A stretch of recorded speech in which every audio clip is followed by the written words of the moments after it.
एक दिन भादों सुदी चौथ के दिन गणेश जी भ्रमण करने को निकले, क्योंकि देवताओं के भी भ्रमण करने का समय होता है। अब देखो इस समय संधि काल का समय हो रहा है ना, तो संधि काल का समय हनुमान जी की उपासना का है। जब जब हनुमान जी की उपासना करो तो विशिष्ट रूप से संधि काल में बैठ करके हनुमान जी का जितना आप हनुमान चालीसा का पाठ करते हैं, संधि काल की वेला में हनुमान जी और भी जल्दी प्रसन्न हो जाते हैं। वैसे तो कभी भी करो, लेकिन संधि काल के समय विशिष्ट रूप से हनुमान जी का पाठ करना चाहिए। लेकिन संधि काल के वेला में भगवान शिव भी विचरण करते हैं पार्वती के साथ, और भगवान देखते हैं कि कौन जीव किस कार्य में लगा हुआ है, और जैसा जैसा कार्य करते हुए देखते हैं वैसा वैसा उसको कृपा करते हैं। इसलिए संधि काल की वेला में ध्यान रखना, ये चार चीजों को छोड़ देना। प्रेम से कहो श्री राधे। क्योंकि शाम की जो बेला होती है संधि काल की बेला, ये भजन की बेला है। शाम के समय सोना नहीं, सोने से आंखों की ज्योति कम होती है। जब संधि काल हो, दोनों काल मिलें, उस समय का नींद वर्जित बताई है शास्त्र में। दूसरा, संधि काल में पति पत्नी के बीच में समागम होने से दुष्ट संतान उत्पन्न होती है। तीसरा, दोनों वक्त जब मिले तो उस समय भोजन नहीं करना, क्योंकि भोजन करने से पेट के रोग होते हैं, ऐसा लिखा है। जिस समय दोनों वक्त मिले तो उस समय भोजन नहीं करना, थोड़ा टाइम व्यतीत हो जाए फिर भोजन के लिए बैठे। जिस समय दोनों काल मिल रहे हों, संधि काल, रात्रि काल, जिसको संधि काल कहते हैं, तो संधि काल की वेला में भोजन करने से पेट के रोग होते हैं। और चौथा, संधि काल की वेला में यदि कोई विद्यार्थी, कोई बच्चा पढ़ने के लिए बैठे तो वो भी वर्जित है, क्योंकि जितना भी वो पढ़ाई करता है वो सबका विस्मरण हो जाता है।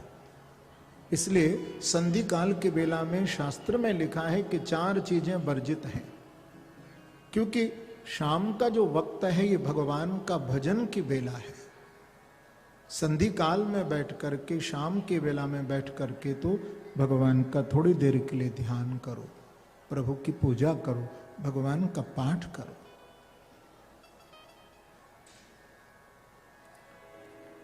तो एक दिन गणेश जी महाराज संधि काल की बेला में, माने भादों सुदी चौथ के दिन गणेश जी भ्रमण करने को निकले थे। तो गणेश, ये कथा है जरा बड़ी रोचक है कि भादों सुदी चौथ का चंद्रमा क्यों नहीं देखना चाहिए।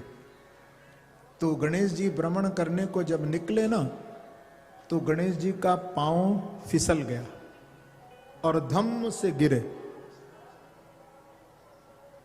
जब गणेश जी महाराज गिरे तो एकदम, अब गणेश जी तो स्थूल काय हैं, वक्रतुंड महाकाय,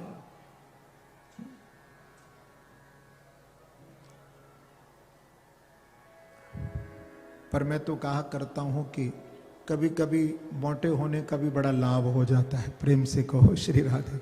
यदि गिर भी जाओ तो चोट नहीं लगती।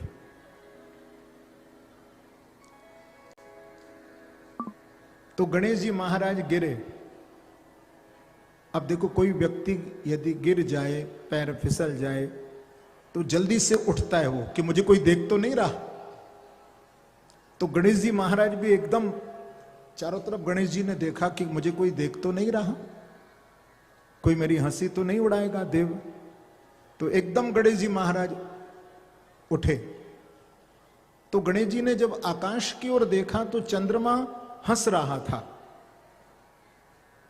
गणेश जी की इस लीला को देख करके चंद्रमा जब मुस्कुरा रहे थे तो चंद्रमा को देख करके श्री गणेश जी महाराज ने कहा कि अरे चंद्रमा देख, एक तो हमारे चोट लगी है और तू हंस रहा है।